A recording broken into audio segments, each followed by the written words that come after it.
दोस्तों, जिन लोगों ने अभी तक अपना पैन कार्ड और आधार कार्ड लिंक नहीं करवाया है, जिसके लिए यहां पर 31 मार्च 2023 आखिरी डेट है जिसमें आप अपना पैन कार्ड आधार कार्ड लिंक करवा सकते हैं। दोस्तों, 31 मार्च के बाद यानी 1 अप्रैल से आपका पैन कार्ड इनऑपरेटिव कर दिया जाएगा, यानी आपकी सभी सेवाएं जो पैन कार्ड पर आपको उपलब्ध थी वो सभी बंद कर दी जाएगी। तो दोस्तों,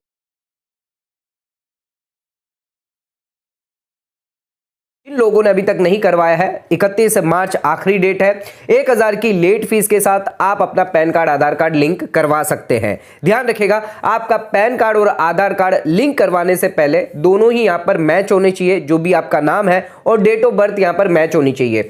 यहां पर अगर फादर का नाम मैच नहीं है तो भी चलेगा, कोई दिक्कत नहीं है। नाम और डेट ऑफ बर्थ दोनों मैच होनी चाहिए। अगर आपने अभी तक मैच नहीं करवाई है, किसी एक में भी यहां पर डिफरेंस आपको नजर आ रहा है, तो यहां पर आप आधार सेंटर पर जाकर आप अपना आधार कार्ड अपडेट करवा सकते हैं। अगर आप चाहते हैं कि पैन कार्ड में चेंज हो तो पैन कार्ड सेंटर जाकर पैन कार्ड को यहां पर अपडेट करवा सकते हैं। लेकिन दोस्तों, ध्यान रख लीजिएगा कि 31 मार्च से पहले यह काम जरूर कर लीजिए। इसके बाद 1 अप्रैल के बाद यहां पर आप सभी बैंकिंग सेवाएं आप यहां पर उपलब्ध नहीं कर पाएंगे। इसी के साथ आप अपना इनकम टैक्स रिटर्न फाइल नहीं कर पाएंगे और आपका जो टीडीएस है वो हायर रेट पर डिडक्ट कर लिया जाएगा। तो ध्यान रखिएगा, 31 मार्च से पहले आप अपना पैन कार्ड आधार कार्ड लिंक करवा लीजिए। इसी के साथ दोस्तों, हम यहां पर आपके लिए पूरा प्रोसेस लेके आए हैं कि कैसे आपको यहां पर लिंक करवाना है, कौन सी वेबसाइट है, इनकम टैक्स पोर्टल पर जाकर कैसे, अगर आपने ऑलरेडी अगर लिंक करवा दिया है तो उसका स्टेटस कैसे आपको चेक करना है। इसी के साथ यहां पर आप लिंक कैसे करवाएंगे, कैसे आपको पेमेंट करनी है। 1000 रुपए की पेमेंट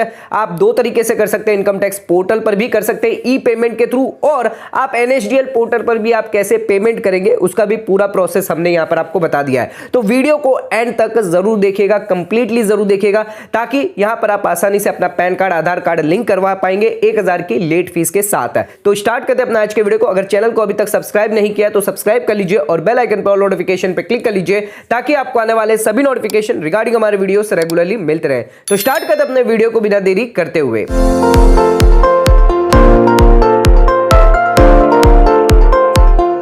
ये दोस्तों, स्टार्ट करते अपने वीडियो को। आ जाते हैं इनकम टैक्स पोर्टल पर। सबसे पहले देखते हैं स्टेटस कैसे चेक करेंगे, लिंक आधार स्टेटस पर जाकर। तो यहां पर हम जो है आधार कार्ड पैन कार्ड से आपका लिंक है या नहीं है उसका स्टेटस चेक करेंगे, जिसके लिए आपको पैन कार्ड और आधार कार्ड की जरूरत होगी। तो यहां पर हम जो है पैन कार्ड डाल देंगे, तो आपका जो भी पैन कार्ड है वो यहां पर आप डाल दीजिए।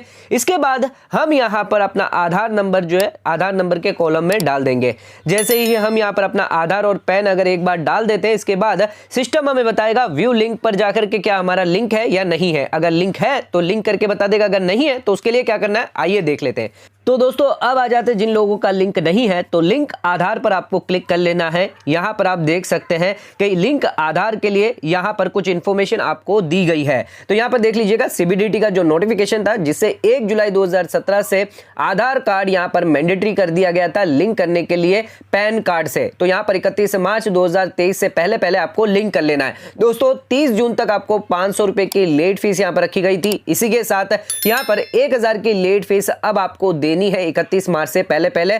ध्यान रखिएगा, यहां पर अपना पैन कार्ड लिंक करवाने की आप रिक्वेस्ट जो है वो यहां पर सबमिट करने वाले हैं। सबसे पहले आपको 1000 रुपए लेट फीस पे करनी पड़ेगी। उसके बाद यहां पर आपका सबमिशन होगा, उसके बाद ही जाकर आप अपना पैन कार्ड आधार कार्ड यहां पर लिंक करवा सकते हैं, जिसके लिए यहां पर click here for payment information के बारे में जानकारी दी गई है। आइए देख लेते हैं इसकी क्या जानकारी यहां पर दी गई है। तो इस पर क्लिक कर लेते हैं और जानते हैं तो यहां पर पेमेंट रिलेटेड क्या इंफॉर्मेशन दी गई है। तो यहां पर 2 तरीके से आप पेमेंट कर सकते हैं। ई पेमेंट यानी यहां पर फंक्शनलिटी ई वे ई फाइलिंग पोर्टल पर ही दी गई है, जहां पर कुछ बैंकें जो है यहां पर जो है पहले से ही ऑथराइज करी गई है, जिसके थ्रू आप यहां पर जो ई पेमेंट कर सकते हैं, जिसके अंदर आपको पैन कार्ड डालना होगा। उसके बाद आपका ओटीपी आएगा। ओटीपी आने के बाद यहां पर जो आपको असेसमेंट सिलेक्ट करना होगा 2324 एंड इसी के साथ यहां पर जो है आपको अदर रिसिप्ट करके यहां पर सिलेक्ट करना होगा और 1000 रुपए यहां पर आपको पेमेंट करना होगा। दोस्तों, अगर यहां पर आप ई पेमेंट के थ्रू नहीं करना चाहते तो यहां पर आप एनएसडीएल पर भी जाकर कर सकते हैं, जिसमें भी आपको चालान नंबर 280 यहां पर सिलेक्ट करना होगा, इनकम टैक्स 21 और 500 का अदर रिसिप्ट सिलेक्ट करके असेसमेंट 2324 सिलेक्ट कर सकते हैं।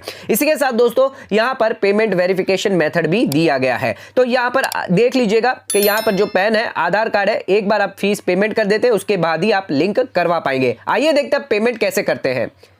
तो आइए देखते हैं कैसे हमें चालान पेड करना है। तो ई पे टैक्स पर क्लिक कर लेंगे। यहां पर आप देख सकते हैं 2 मोड से पेमेंट कर सकते हैं ई पे टैक्स, जहां पर आप net banking, debit card, over the counter, NEFT या पेमेंट गेटवे से कर सकते हैं। कुछ बैंक यहां पर आपके लिए ऑलरेडी ऑथराइज करी गई है। इन बैंकों में अगर आपका अकाउंट है तो यहां पर आप ई पेमेंट के थ्रू ही कर सकते हैं, लेकिन अगर नहीं है, अगर आपका HDFC या पंजाब सिंध बैंक या स्टेट बैंक ऑफ इंडिया में है तो यहां पर जो है आप NSDL की साइट पर जाकर कर सकते हैं। दोस्तों यहां पर आपको अपना पैन नंबर डालना होगा, पैन या 10 कोई भी आप डाल सकते हैं। इसके बाद आपको फिर से कंफर्म करने के लिए एक बार और अपना पैन डालना होगा और इसी के साथ आप अपना मोबाइल नंबर यहां पर डाल सकते हैं। इसके बाद आपको कंटिन्यू पे क्लिक करना होगा। जैसे ही आप क्लिक करेंगे यहां पर 6 नंबर का OTP जो है वो आपके मोबाइल पे आएगा, जो यहां पर आपको डालना रहेगा। तो दोस्तों यहां पर हमें OTP जो है आपके मोबाइल पे जो भी आ जाएगा उसको डालकर आप कंटिन्यू पे क्लिक कर लीजिए। आपका पैन और 10 जो है वो यहां पर सक्सेसफुली वेरीफाइड कर दिया है। अब यहां पर आप पेमेंट करने के लिए रेडी है। तो कंटिन्यू पे यहां पर हम क्लिक कर लेते हैं।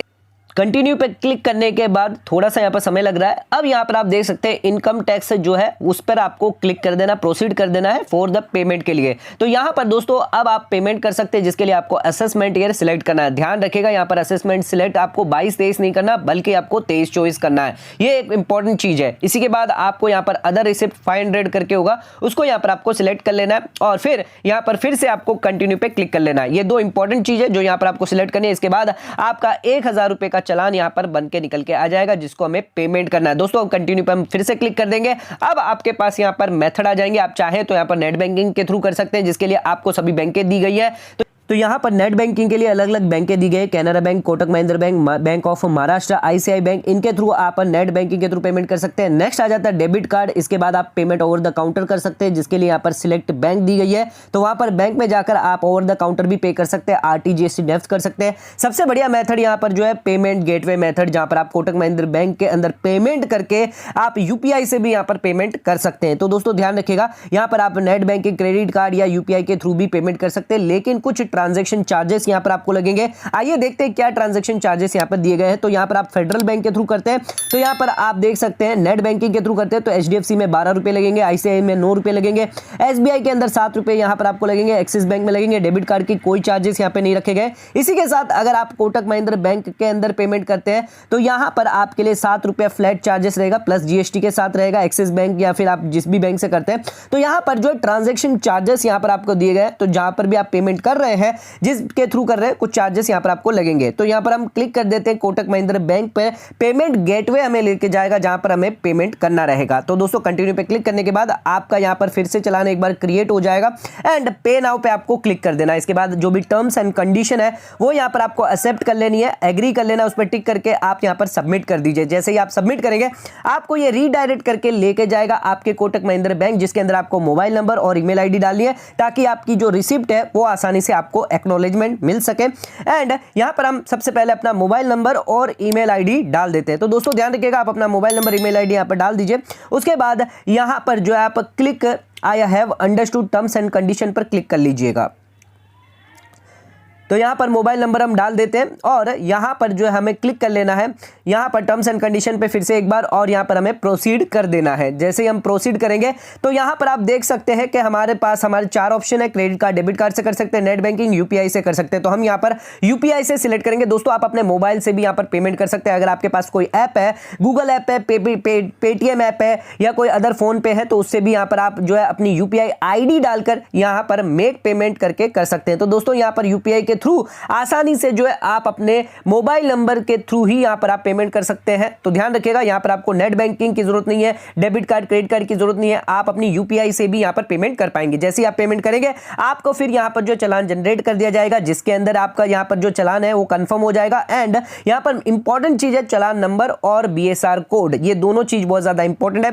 1000 रुपए का आपका जो भी चालान है वो यहां पर आपका जनरेट हो जाएगा। तो ध्यान रखिएगा, यहां पर चालान सीरियल नंबर और BSR कोड दोनों ही एक इंपॉर्टेंट चीज है। दोस्तों अब फिर से आ जाते हैं हम लिंक करने के लिए आधार पे। अब जैसे हमारा पेमेंट यहां पर कंफर्म हो जाता है, हम यहां पर फिर से अपना जो पैन कार्ड और आधार कार्ड यहां पर डाल देंगे, जिससे हमारा जो यहां पर पैन कार्ड जो आधार कार्ड लिंक हो जाएगा। लेकिन उससे पहले एक जानकारी दे देते हैं, किन लोगों के लिए पैन कार्ड जरूरी नहीं है। तो NRI है या फिर आप सीनियर सिटीजन ऑफ इंडिया नहीं है, अगर आपकी एज 80 साल से ज्यादा है, या फिर आप आसाम, मेघालय, जम्मू कश्मीर से बिलोंग करते हैं, तो इन लोगों के लिए पैन आधार जरूरत नहीं है। तो दोस्तों यहां पर लिंक आधार के लिए अंदर हम पैन और आधार नंबर यहां पर डाल देते हैं और नाम जो भी आपका पैन कार्ड के हिसाब से वो डाल दीजिए, मोबाइल नंबर डाल दीजिए, आपकी डेट ऑफ बर्थ क्या होगी वो भी यहाँ पर आप डाल दीजिए साथ में। तो दोस्तों यहाँ पर डालने के बाद आप क्लिक करेंगे तो ओटीपी जो है वो यहाँ पर आपके मोबाइल नंबर पे आएगा, जिसको जो भी आपके आधार से लिंक होगा। जैसे ही उस पे ओटीपी आएगा आप यहाँ पर ओटीपी फिलअप कर दीजिए, इसको वैलिडेट कर दीजिए। वैलिडेट करने के बाद यहाँ पर सक्सेसफुल आपका पैन और आधार जो है वो यहाँ पर लिंक हो जाएगा। तो ये मैसेज जो है यहाँ पर आ जाएगा कि आपका पैन और आधार कार्ड जो लिंक हो चुका है, आप जाकर अपना स्टेटस देख सकते हैं। तो स्टेटस चेक करने के लिए यहाँ पर लिंक आधार स्टेटस पर हम फिर से आ जाएंगे, एक बार फिर से वही प्रोसेस करेंगे जो स्टार्टिंग में हमने आपको बताया था कि आपको स्टेटस कैसे चेक करना है। तो जैसे ही आप अपना पैन नंबर और फिर से अपना आधार नंबर यहाँ पर डालते हैं और अब देखते हैं तो यहाँ पर हमारा लिंक हो चुका है। तो दोस्तों इतना आसान प्रोसेस है, इसको हम यहाँ से लिंक कर सकते हैं। दोस्तों हम दूसरा मेथड भी आपको बता देते हैं। अगर आप एनएसडीएल से करना चाहते हैं, एचडीएफसी बैंक है, पंजाब सिंध बैंक है, स्टेट बैंक ऑफ इंडिया, तो एनएसडीएल की वेबसाइट पर भी जाकर कर सकते हैं। तो यहाँ पर आप एनएसडीएल की वेबसाइट पर पहुंच जाएंगे, जिसके अंदर यहाँ पर चालान 280 पे आपको क्लिक कर लेना है, प्रोसीड कर लेना है। इसके बाद यहाँ पर 21 आपको इनकम टैक्स में सिलेक्ट करना है और 500 अदर रिसिप्ट में आपको सिलेक्ट करना रहेगा। ध्यान रखिएगा असेसमेंट ईयर हमारा यहाँ पर वही रहेगा। सबसे पहले बैंक देख लेते हैं। यहाँ पर नेट बैंकिंग थ्रू आप 3 बैंक के अंदर ही कर सकते हैं, या अगर आपके पास डेबिट कार्ड या क्रेडिट कार्ड है तो डेबिट कार्ड क्रेडिट कार्ड में भी यहाँ पर आपके पास 3 ही बैंक दी होगी। यहाँ पर आप सिलेक्ट कर लीजिएगा बैंक। तो नेट बैंकिंग हम यहाँ पर कर लेते हैं और यहाँ पर हम स्टेट बैंक ऑफ इंडिया के थ्रू कर लेते हैं। अपना पैन नंबर यहाँ पर डालना मत भूलिएगा, अपना पैन नंबर आप डाल दीजिए और असेसमेंट ईयर 23-24 ही सिलेक्ट कर लीजिएगा, कोई अदर असेसमेंट ईयर सिलेक्ट मत करिएगा, अदरवाइज यहाँ पर आपका पेमेंट नहीं वैलिड माना जाएगा। तो यहाँ पर ध्यान रखिएगा वापस आपको पेमेंट ना करना पड़े, इसलिए असेसमेंट ईयर 23-24 सिलेक्ट करिए और जो भी मैंडेटरी फील्ड है, जो भी सिटी है, आपके पिन कोड है, स्टेट है, वो सब आप डाल दीजिए। उसके बाद कैप्चा डालने के बाद यहाँ पर जो है आपको प्रोसीड पर क्लिक कर लेना है। जैसे ही आप क्लिक करेंगे तो यहाँ पर ये जो है फिर से आपका चालान यहाँ पर रेडी हो जाएगा। एक बार इसको चेक कर लीजिएगा, कोई इंफॉर्मेशन आपको लगती है गलत आ रही है इसके अंदर तो उसको एडिट कर लीजिए। अगर सही इंफॉर्मेशन है तो यहाँ पर आपके जो भी टर्म्स एंड कंडीशन है उसको यहाँ पर आपको एग्री कर देना है। इसके बाद यहाँ पर जो हम प्रोसीड पे यहाँ पर क्लिक कर देंगे तो यहाँ पर जो सबमिट हो जाएगा, आपकी बैंक यहाँ पर डायरेक्ट आ जाएगी एंड यहाँ पर इंटरनेट बैंकिंग या एटीएम कार्ड से आप यहाँ पर पेमेंट आसानी से कर सकेंगे। तो दोस्तों यहाँ पर अपना सबमिट कर लीजिएगा एंड यहाँ पर अपना बैंक का आईडी पासवर्ड जो भी डालकर आप अपने यहाँ पर पेमेंट कर सकते हैं। पेमेंट करने के बाद यहाँ पर आप अपना स्टेटस चेक कर सकते हैं। तो दोस्तों 31 मार्च से पहले अपना पैन कार्ड आधार कार्ड से लिंक जरूर करवा लीजिएगा, बिकॉज यहाँ पर अगर आपने लिंक नहीं करवाया तो यहाँ पर आपका पैन कार्ड इनऑपरेटिव मान लिया जाएगा, इनएक्टिव कर दिया जाएगा और आप सभी फैसिलिटी यहाँ पर सुविधाएं नहीं ले पाएंगे। तो दोस्तों आज का वीडियो पसंद आया, चैनल को लाइक और सब्सक्राइब जरूर करिए, ज्यादा शेयर जरूर करिएगा। धन्यवाद।